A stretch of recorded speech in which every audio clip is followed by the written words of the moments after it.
It starts with good fuel in the engine. Ice cold beer, mate, every day. Ice cold beer, stick one in, let it grow. When did yours stop growing? Or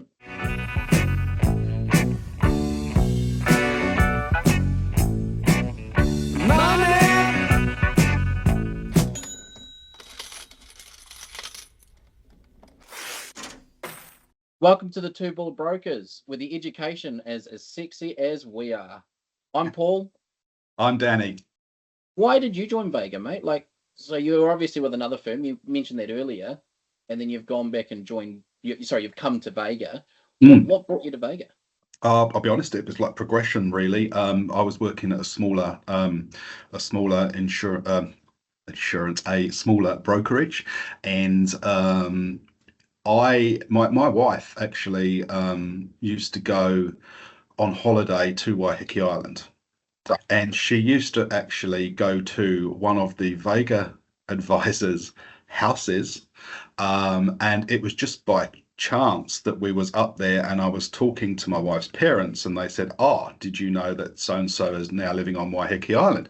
And so I just had a quick chat, and then I found out that that our CEO used to work for the BNZ, and I used to know him as well.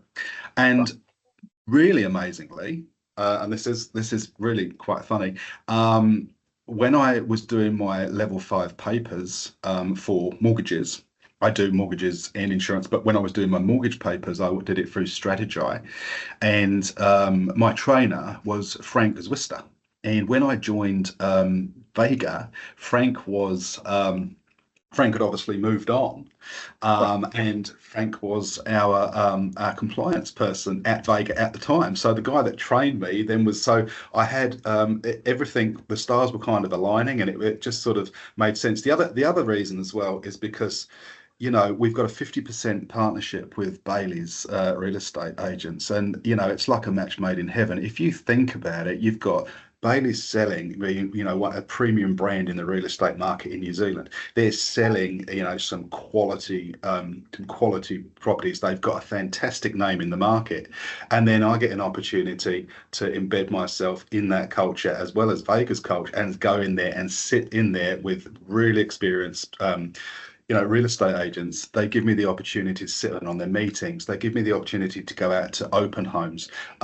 You've got instant advice for clients going for open homes, and we're finding that maybe I would say only about 30% of people that are going to open homes have actually got pre-approvals. So what we're trying to do is we're trying to get them to go along, meet us there, and so you've got this whole Bailey's thing. It just works really well. That was a really big draw card. The other thing for me was our CEO's vision for the business. He's got a brokerage for the brokers, and he truly does have the brokers at the heart of what he does. And I kind of like him a wee bit with his heart to Sir Richard Branson in regards to if you look at his idea is, if you look after your staff, then they will look after your business. And I honestly do believe that he's got their interests at heart. He's a forward thinker, and I don't know if all of the brokerages out there are like that, and I'm excited by that. Working in banks, you can't sit still. You always have to move, and it can be challenging, and there has been challenges in regards to systems and bits and pieces, but at the end of the day, that's all part of it. If you sit still, you get left behind. So Vega just seemed like a really exciting thing to be part of, and I'm really glad that I joined. That's brilliant, eh? I don't think I could add anything to what you just said for me personally. But one thing I will say is it feels like home. Yeah.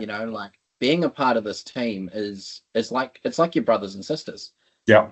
And Harry as our CEO is amazing. He, like you say, with his forward thinking and where he's driving Vega, we get to come along on this amazing ride. It's phenomenal. If I talk about my own journey, I came from a process and protocol driven environment. I was a compliance certifier for hazardous substances. So everything had a box, everything had a lane. And I loved helping people through situations, through my own knowledge and understanding of regulation, compliance, that sort of stuff. I bought and sold 3 properties over the last 5 years. Oh wow. Just owner occupied properties, nothing, no investing or anything like that, but just Even as so, families progress through. yeah. Yeah, and one thing I looked at was processes when I was dealing with people or dealing with banks, trying to get lending, and I was like, I reckon I can do this better. And I started bouncing ideas off a colleague of ours who's at Vega as well, saying, this is what I want to build. I've got this vision. I know I need to do the ticket. I think I can do it better than the way that I've seen in the past. And he went, well, everything you're talking about, we've got.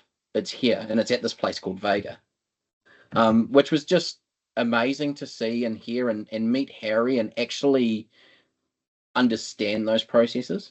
So to go and do the learning and then come into a company that provided me with mentorship, oversight, and the compliance side of what we do in this industry made me feel extremely protected. Mm. As I mentioned at the beginning of this, I've only been doing this for about a year and a half now. So, And it's but a I feel skill. like I can soar with these big wins.